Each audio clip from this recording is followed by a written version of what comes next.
नबी पाक अलैहिस्सलाम ने 9 साल की लड़की से आपने विवाह किया, आपको बीवी बनाकर लेकर आपने बीवी बनाकर लाया अम्मा आयशा सिद्दीक़ा रज़ी अल्लाह ताला अन्हा को। तो उन्होंने ये बात कही और उन्होंने दो टोक लफ्जों में ये बात कही कि मैं अपनी बात से मुड़ नहीं सकता, फिर नहीं सकता और मैं अपनी बातों को वापस भी नहीं लूंगा, इसलिए कि मैंने कोई ऐसी बात नहीं कही जो मुसलमानों की शरीयत में नहीं।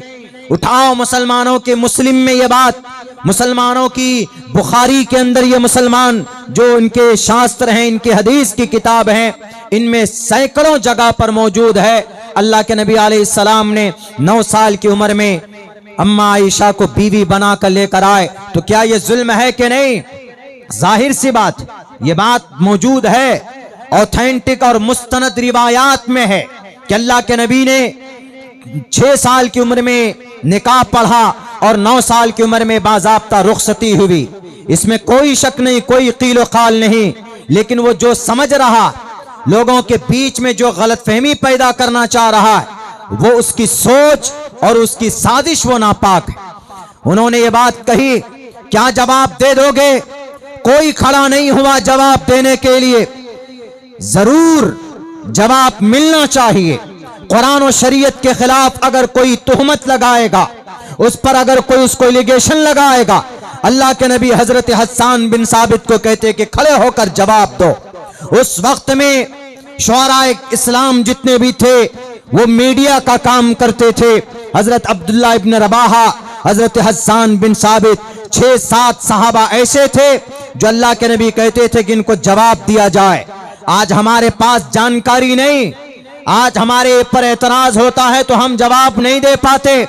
नौजवानों, आप तो दुनिया की चीजें टिकटॉक पर बैठकर, मोबाइल पर बैठकर आप दुनिया की चीजें देख लेते हो, अपने जहन को खराब कर लेते हो, लेकिन आपको अपनी शरीयत के बारे में क्यों नॉलेज नहीं? आपको अपने कुरान के बारे में क्यों नॉलेज नहीं? आपको नबी की जीवनी के बारे में क्यों जानकारी नहीं?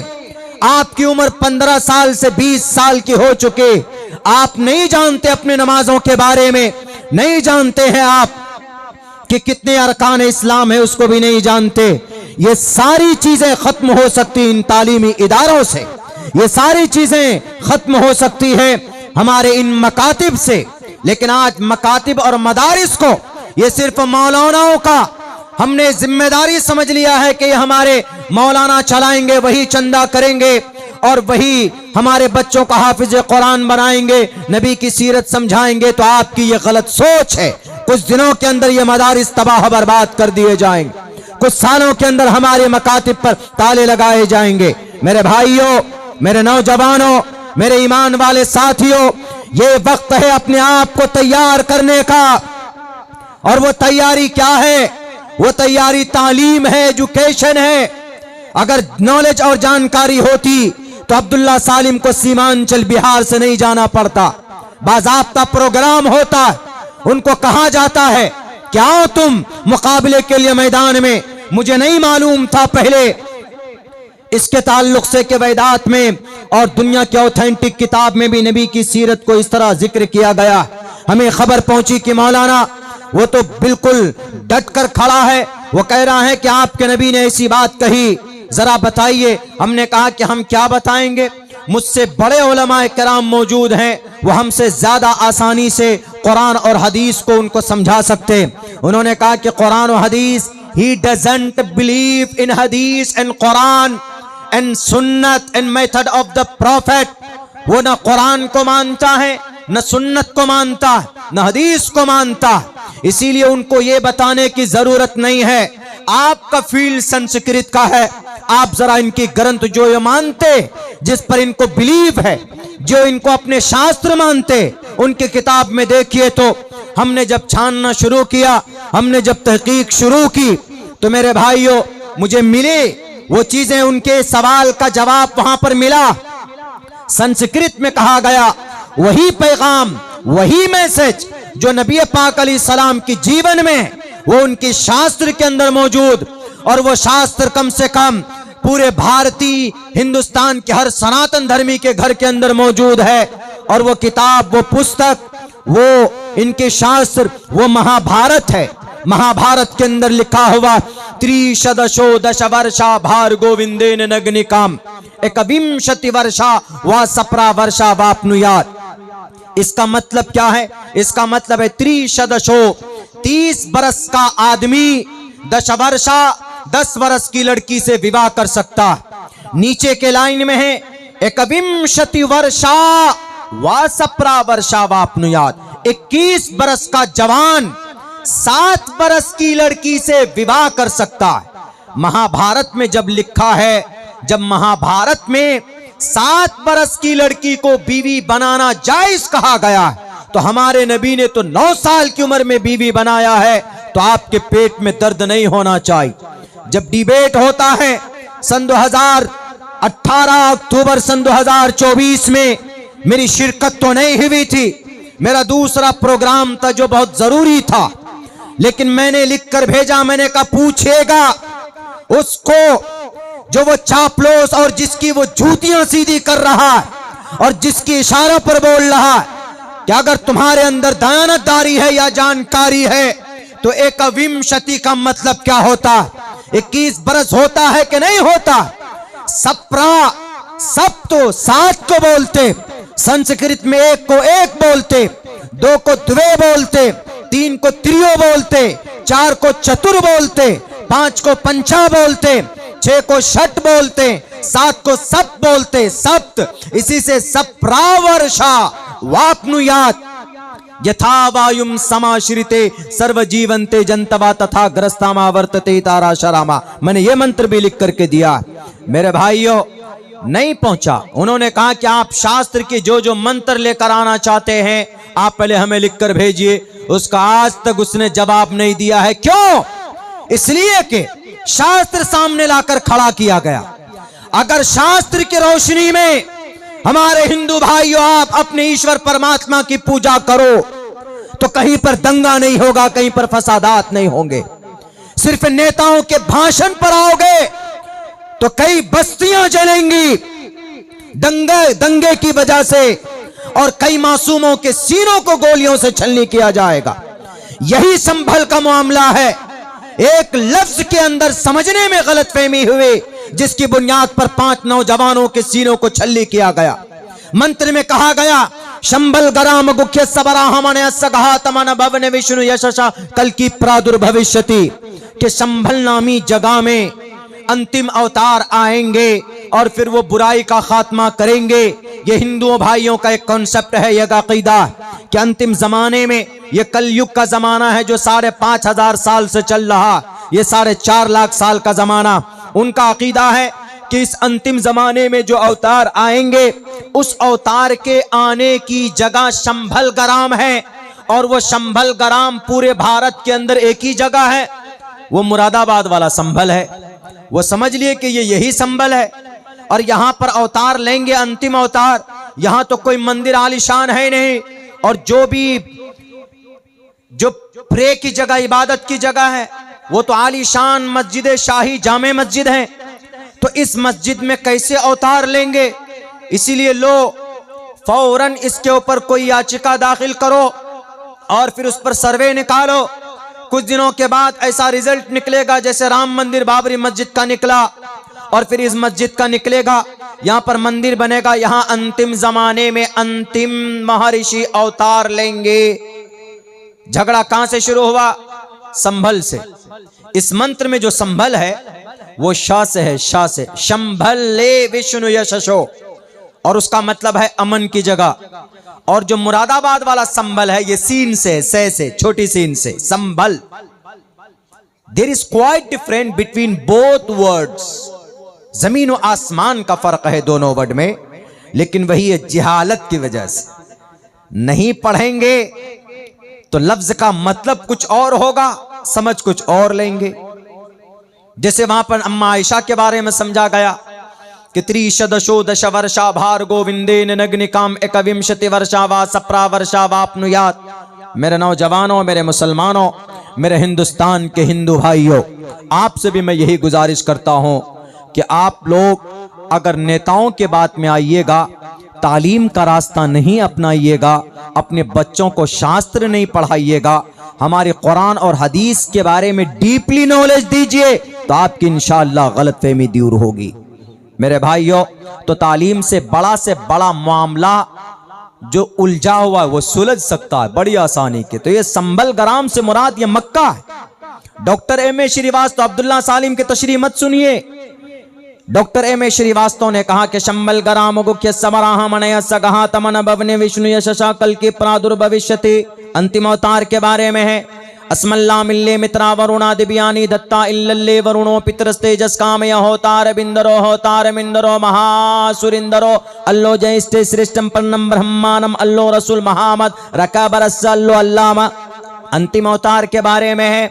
अहमिद्दी पृष्ठुति मेगा मर्तस जगरम्बम सूर्य इवाजानी अंतिम अवतार के बारे में है। आज्ञान हेतु किरत मोहम्मदान दकारम नाशम विदायम हितदो देते अंतिम अवतार के बारे में है। चतुर्भिर भ्रातृ बिरदेव करिष्यामी कलिक्ष्यम अंतिम अवतार के बारे में है।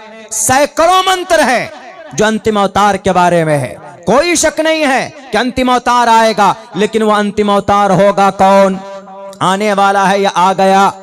तो हम और आपसे ज्यादा पढ़ा लिखा डॉक्टर एम.ए. श्रीवास्तव कहता है कि अंतिम अवतार आएगा नहीं, बल्कि अंतिम अवतार आ चुका है। और इस मंत्र में जिसकी पेशीन गोई की गई है उस जाते ये पूरा मंत्र अगर किसी शख्सियत पर फिट आता है तो जनाब मोहम्मद रसूलुल्लाह सल्लल्लाहु अलैहि वसल्लम। कैसे? शंबल ग्राम मतलब अमन की जगह, बाप का नाम विष्णु यश मतलब अब्दुल्ला, माँ का कोक आम सोमवती मतलब आमिना, कबीला कौन सा, कबीले कुरैश, खानदान कौन सा, बनी हाशिम। नौजवानों नहीं मालूम होगा पुष्पा 2 ने कितना बिजनेस किया तो बता दोगे आप, किसका रिकॉर्ड तोड़ा ये तो बता दोगे आप, लेकिन आपको नहीं मालूम कि अल्लाह के नबी के दादा का नाम क्या है। अल्लाह के नबी का दादा का नाम अब्दुल मुत्तलिब, ओरिजिनल नाम यही है, ये नहीं है ओरिजिनल नाम। ओरिजिनल नाम आपके जिम्मे आपके हवाले छोड़ता हूं। ये जितने भी सोशल मीडिया में बिजी रहते हैं हमारे नौजवानों, अल्लाह के नबी जनाब मोहम्मद रसूलुल्लाह के दादा का नाम ढूंढ कर लाना। कल ये जिम्मेदारी आपको दी जा रही है कि असल नाम क्या है। अब्दुल मुत्तलिब तो नहीं है, असल नाम नहीं है। उलमा जानते हैं ये मुस्तस्ना है। आप में वो नौजवान जो उसी दिन से पुष्पा 2 दे देखकर बहुत खुश हो रहे हैं कि साला झुका ही नहीं। हमने यही आर्टिकल पढ़ा है आज, यही बोला कि इसी आर्टिकल इसी डायलॉग से इस फिल्म ने सबका रिकॉर्ड तोड़ दिया। ये तो पता है आपको। चलिए एक टास्क आपको और दे देते कि आपने तो ये पता लगा लिया कि भाई किस वजह से वो पूरे इस वीकेंड में 223 करोड़ का ना फायदा, क्या आपको क्या मिला, लॉलीपॉप। आपने 239 रुपए का रिचार्ज कराया, आपके पैसे भी गए, आपके मोबाइल की कैपेसिटी भी घटी, आपका वक्त भी गया। जाहिर सी बात है कि रात में देखा होगा आपने तो रात की नींद भी गई, नमाज भी गई, सब खत्म, बर्बाद, मिला कुछ नहीं, पैसे उसको मिल गए। लेकिन चलिए अब अच्छा काम बता देते हैं कि अब्दुल मुत्तलिब का रियल नाम क्या, ये ढूंढ लीजिएगा। और जब आपको मिल जाए तो आपके मदरसे में जो पढ़ाने वाले टीचर हैं, जो उलमा हैं, जो आलिम दीन है, उनके पास जाइएगा कि हजरत हमको ये मिला है ढूंढ करके, ये आपको टास्क दे रहा हो बहरे कैफ। तो अल्लाह के नबी अलैहिस्सलातु वस्सलाम की जात अक़दस पर यह मंत्र फिट आता है। और इसी लफ्ज़ संभल के झगड़े की वजह से इतना बड़ा वबाल खड़ा हुआ, संभल के झगड़े की वजह से। ये लफ्ज़ संभल, इसको समझने में गलती हो गई। ये असल में शंभल है, शंभले विष्णु यशो शंभल गराम गुख्य सबराहमण सगहा तमन। ऊंचे खानदान में, अमन की जगह में, बाप का नाम अब्दुल्ला के जरिए से माँ सोमती आमिना के कोख से पैदा होंगे। जरा बताओ आज तक तारीख इंसानी में, इंसानियत की तारीख में आज तक अगर ये मंत्र किसी जात अक़दस पर फिट आता है तो जनाब मोहम्मद रसूलुल्लाह सल्लल्लाहु अलैहि वसल्लम। मेरे भाइयों, इस्लाम दुनिया का सबसे बेहतरीन मज़हब है, इसमें कोई शक नहीं। लेकिन आज मुसलमान क्यों कमज़ोर है, मुसलमान क्यों गाजर मूली की तरह काटा जा रहा है, उसकी बुनियादी वजह हम ही हैं, हम जिम्मेदार। आजकल हम लोग तो बहुत ज़्यादा, हम लोगों को तंजीम वालों ने तो माशाअल्लाह बहुत इस्तेमाल करना, बहुत इस्तेमाल किया और हम होते भी हैं अल्हम्दुलिल्लाह, तंजीम के लिए हमारी जिम्मेदारी भी है। लेकिन पता है गलती पहले इनके चेयरमैन और इनके अध्यक्षों से हुई। आप यही जैसे औकाफ की प्रॉपर्टी कितनी कॉन्फ्रेंसें हुई है, तहफ़्फ़ुज़ औकाफ कॉन्फ्रेंस, वक्फ की प्रॉपर्टी के ऊपर कॉन्फ्रेंस कर रहे हैं, जीमेल भेज रहे हैं, नोटिफिकेशन डाल रहे हैं। पता है क्यों ऐसा हुआ? अभी मिस्टर मोदी को क्यों लाया गया तहफ़्फ़ुज़ औकाफ इसको हड़पने के लिए? वक्त बहुत कम है, 1.5-2 घंटे कम पड़ जाते हैं, बातें चलती रहती है, काम की बातें जो याद आ रही मैं आप लोगों के सामने बोल दे रहा हूं। तहफ़्फ़ुज़ औकाफ दुनिया, भारत के अंदर दुनिया में इससे बड़ी तंजीम, इससे बड़ी बोर्ड नहीं है। भारत के अंदर गवर्नमेंट के मुकाबले में है ये बोर्ड, यानी गवर्नमेंट के पास सबसे ज्यादा जमीन आर्मी के पास है, रेलवे के पास है, तीसरे नंबर पर बोर्ड के पास, मुस्लिम वक्फ बोर्ड के पास 9.5 लाख एकड़ जमीन है। ऐसे नहीं है, 9.5 लाख एकड़ जमीन और सालाना कितना 12,500 करोड़ रुपए आ रहे हैं सालाना इनकम, 1250 करोड़। ये पैसा कहां जा रहा है? आपकी जमीन है, आपके बाप दादा की प्रॉपर्टी है, उससे जो पैसे आ रहे हैं जा कहां रहे? आपका मकतब 1989 से चल रहा है, मदरसा क्यों बंद हुआ मदरसा आपका? जाहिर सी बात है कि फंड की कमी रही होगी, जाहिर सी बात है कि इसके अंदर में असातिज़ा को तनख्वाह नहीं मिल रही होगी। क्यों मदरसे बंद हो जाते? क्या इन 1200 करोड़ रुपए में मदारिस नहीं चलाए जा सकते? चलाए जा सकते। इन 1200 करोड़ रुपए की आमदनी से अइम्मा को तनख्वाह नहीं दी जा सकती? दी जा सकती। इन 1200 करोड़ रुपए में क्या हम कोई यूनिवर्सिटी नहीं बना सकते जहां हमारी बच्चियां पढ़ें? इन 1200 करोड़ रुपए की सालाना की आमदनी से क्या हम कोई हॉस्पिटल नहीं बना सकते? आज हमें आलिम की भी जरूरत है पहले नंबर पर, लेकिन वहीं पर दूसरे नंबर पर हमें वकील की भी जरूरत है, हमें डॉक्टर की भी जरूरत है। डॉक्टर बनने के लिए आपको नीट क्रैक करना होगा और नीट की तैयारी में 2 साल लगते हैं, और नीट भारत का दूसरा सबसे बड़ा एग्जाम होता है। हमारे पास नीट की तैयारी के लिए कोई कोचिंग सेंटर है नहीं है, तो 1200 करोड़ रुपए वाली आमदनी वाली ये तंजीम ने क्या किया आज तक? कहां गए पैसे? सवाल किया आज तक किसी ने? नहीं किया। हमारी गरीब बच्चियों की शादी पर उसका बाप लोन लेकर अपने दामाद को अपाची और खपाची देता रहा, लेकिन उसकी मदद के लिए नहीं आए वक्फ वाले। पहले गुनाह इन्होंने किया, आज भी कर रहे हैं, और हमें डीएम की भी जरूरत है, एसपी की भी जरूरत है।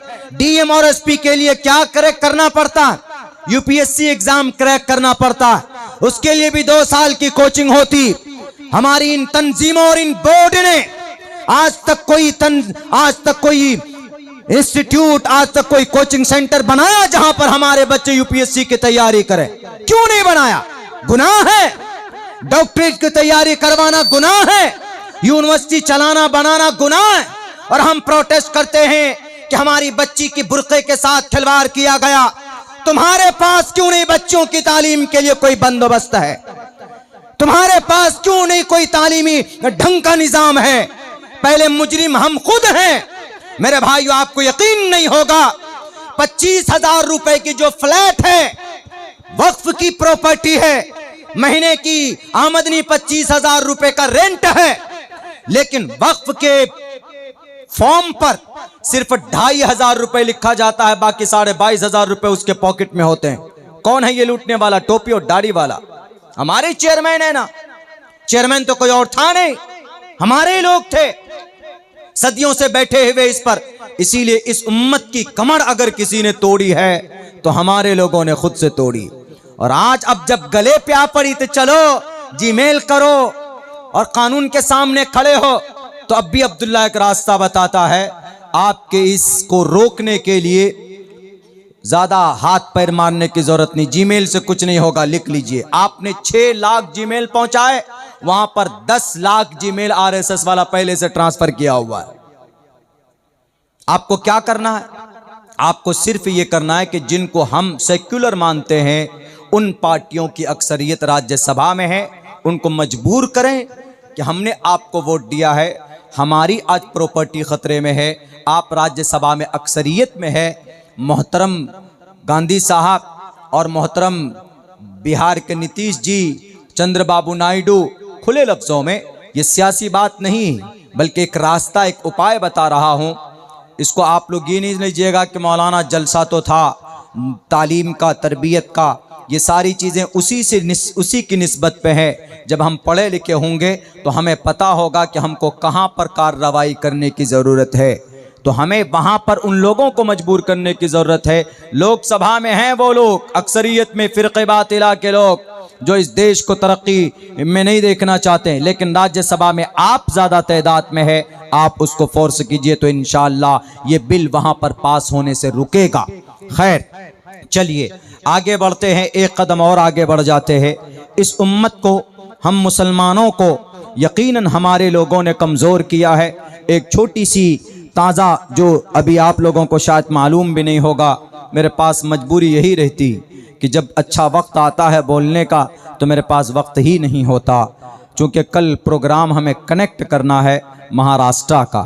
यहाँ से हम कलकत्ता जाएंगे, वहाँ से फ़्लाइट लेंगे 1:30 बजे, उसके बाद कल वहाँ पहुँचना। आपकी दुआ रही तो इंशाअल्लाह सही सलामत पहुँचूँगा। एक वाक़या आपको बता देता हूँ, हमारा अक़ीदा कहाँ से जुड़ा हुआ है। हमारा अक़ीदा काबतुल्लाह से जुड़ा हुआ है। पता है काबतुल्लाह में भी कुछ दिनों पहले क्या हुआ है? काबतुल्लाह की पिक्चर के साथ क्या हुआ है, उसके फ़ोटो के साथ क्या हुआ है, शायद आपको मालूम नहीं है। उसके फ़ोटो का ढांचा बनाकर सऊदी अरब के बादशाह ने ये कहा है, सऊदी अरब की राजधानी रियाज में वहां पर एक 250 लोगों को, कौन, गाने वालों को बुलाया, गाने वालों को बुलाया गया और यूं कहा गया गाइए, परफॉर्मेंस दिखाइए, 8-8 करोड़ रुपए लेकर। कम बखत जालिम गजा पट्टी में 17,500 मासूम बच्चे शहीद कर दिए गए। मुल्क शाम के अंदर जो आज हरकत के अंदर है, 8.5 लाख लोग वहां पर, 5.5 लाख शहीद हुए, 3-3.5 लाख लोग बेघर हुए। वहां पर कोई मदद नहीं पहुंचा सके और 8 करोड़ रुपए गाना गाने वालों के लिए है इनके पास पैसा, वहां के फरमारवा के पास। वो तो छोड़िए, जो कुछ भी किया तुमने किया, लेकिन काबतुल्लाह की छत पर उसकी एक तस्वीर बनाई गई, 3D पिक्चर बनाई गई। 3D के अंदर दिखाया गया कि काबतुल्लाह के छत के ऊपर एक लेडी सिंगर है जो अमेरिका की है, USA की है, और वो गाना गा रही है माइक लेकर, और पूरा वहां परफॉर्मेंस किया गया। यानी म्यूजिकल फेस्टिवल, दुनिया का सबसे बड़ा त्यौहार गाने का, ये सऊदी अरब के अंदर 19 नवंबर सन 2024 को यह ऑर्गेनाइज किया गया। जब उनसे कहा गया कि आपने ये गलती क्यों की, तो उन्होंने कहा कि हम तरक्की करना चाहते, हम अल्लाह की दी हुई तेल पर नहीं रह सकते। अल्लाह का दिया हुआ ये तेल सन 2025 तक बंद हो जाएगा। जिब्राइल अमीन ने बताया था कि बंद हो जाएगा। अरे जो अल्लाह देता हुआ आया, जिस अल्लाह ने तुम्हें तरक्की दी, जिस अल्लाह ने तुम्हें काबतुल्लाह दिया, जिस अल्लाह ने मस्जिद हराम दिया, मस्जिद नबवी दी, जिस अल्लाह तबारक व ताला ने, तुम गरीब थे, निहत्थे थे, तुम भूखे थे, मुल्क शाम तिजारत के लिए जाते थे, अल्लाह ने तुमको सोना निकाल कर दिया, चांदी निकाल कर दिया, लेकिन आज नाशुक्री करते हो और उसी बैतुल्लाह की बेहुरमती करते हो, कुरान करीम की खिलाफ वर्जी करते हो। वमिनन्नास मन यश्तरी लहवल हदीस, लहवल हदीस से मुराद गाना है। हजरत अब्दुल्लाह इब्न मसूद भी फरमाते, हजरत अब्दुल्लाह इब्न अब्बास भी फरमाते, हजरत हसन बसरी रहमतुल्लाह अलैह भी फरमाते, ये काम तो नजर बिन हारिस का था ना, कि कुरान के मुकाबले में गाना खरीद कर लाता था। एक गवैया एक लेडीज को लेकर आया कि जो कुरान से ज्यादा करीब हो रहा है, उसके सामने उस औरत को खड़ा कर देता कि जरा सुनाओ मोहतरमा। जैसे आजकल की ये जितने भी ये इंडियन आइडल, ये सारे गामा पा, ये जितने भी लोग गाना गाते गवाते हमारे नौजवानों को बर्बाद करते हैं, ये सब के सब नजर बिन हारिस की औलाद हैं। इनकी मखालफत में कुरान नाजिल हुआ था। अल्लाह के नबी ने फरमाया कि मेरी उम्मत में भी लोगों के चेहरे मस्क होंगे। किसी ने पूछा कि अल्लाह के नबी वो मुसलमान नहीं होंगे? तो सहाबी ने जब पूछा तो अल्लाह के नबी ने कहा कि वो मुसलमान भी होंगे, वो रोजे भी रखेंगे, लेकिन शराब के आदी होंगे, लड़कियों के शौकीन होंगे, गाने बजाने वाले होंगे, गाने बजाने वाली औरत के शौकीन होंगे, और रातों को जब वो लोग ये शौक पूरा करेंगे तो सुबह उनके चेहरे मस्क हो चुके होंगे। ये बात सच है कि पूरी उम्मत को तबाह नहीं किया जा सकता बैक वक्त, लेकिन फर्दन फर्दन चेहरे मस्क किए जा सकते हैं। 70 हदीसें अल्लाह के नबी अलैहिस्सलातु वस्सलाम की इस ताल्लुक से मौजूद है। मेरे उम्मत के लोगों, मेरे नौजवानों, इसलिए गुनाह से दूर रहो और गाने से खुसूसन दूर रहो। वहां पर काबतुल्लाह अगर पेश इमाम में सजदे की जगह पर काबतुल्लाह की तस्वीर बनी होती है तो हम वहां कदम नहीं रखते, इतना एहतराम करते, और तुम गाना और डीजे और डांस करवाते हो।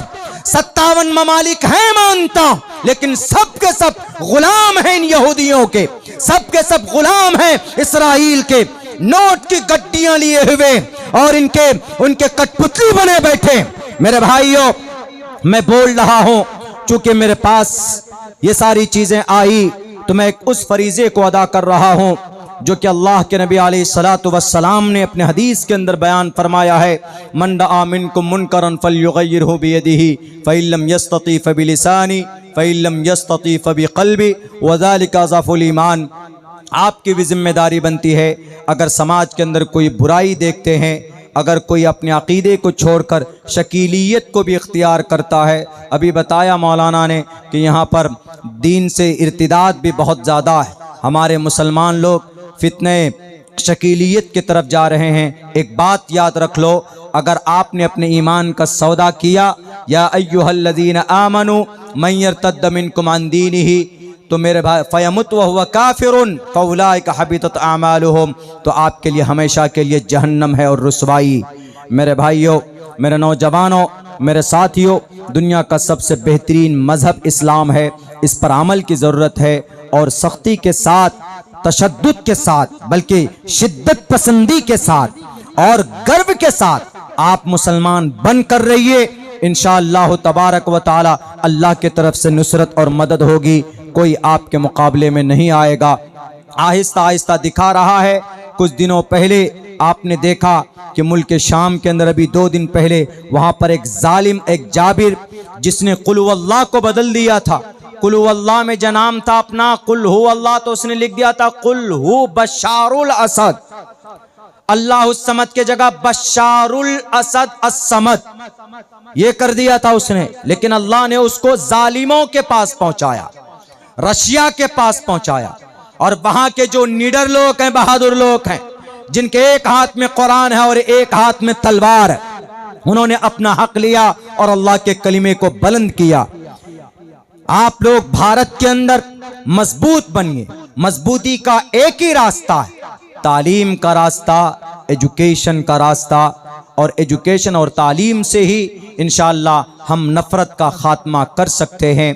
वरना जितने एक्टिव होते हैं ना कि 2 घंटे के अंदर में सर्वे रिपोर्ट, 2 घंटे के अंदर में सुनवाई हो जाती, यहाँ माँ मर जाती है, उसकी बेटी की इज्जत लूटी जाती है, उसको सुसाइड करना पड़ता है, तब जाकर उसका केस FIR दर्ज होता है, केस बुक होता है उसका।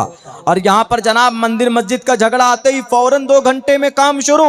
वाह भाई वाह, विजय माल्या को पकड़ने में इतनी चुस्ती दिखाते तो 9,000 करोड़ रुपए लेकर नहीं भागता कम बखत, लेकिन नहीं दिखाएंगे। बस सिर्फ ये टोपी और इन मस्जिद और ये मदरसा, बस यही इनका चलता रहेगा। इन सब चीज़ों का खात्मा हम सिर्फ एक ही ज़रिए से कर सकते हैं, वो तालीम का रास्ता है। और इन नौजवानों ने आपकी बस्ती के अंदर जो ये इदारा है, आप लोग चलाइए। अल्लाह तौफीक दे इन तंजीमों को, ताकि ये उतर कर आएँ और कौम के लिए कुछ काम करें, एजुकेशन के ऊपर काम करें, हॉस्पिटल के लिए काम करें, और इंस्टीट्यूट के ऊपर काम करें, तालीमी मदारिस जहाँ जहाँ पर हैं इनके लिए काम करें। और जितने भी उलमा हमारी मेहनत मशक्क़त करते हैं, उनके कंधे से कंधा मिलाकर इनको सपोर्ट करेंगे तो इंशाअल्लाह तालीमी निज़ाम का माहौल हमवार होगा। और तालीम जब तालीम सिस्टम और निज़ाम आएगा तो इंशाअल्लाह तबारक व ताला खुशहाली भी आएगी। अल्लाह से दुआ करता हूँ, अल्लाह सुब्हानहू व ताला जो बातें कही गई है उन तमाम बातों पर हम तमाम मुसलमान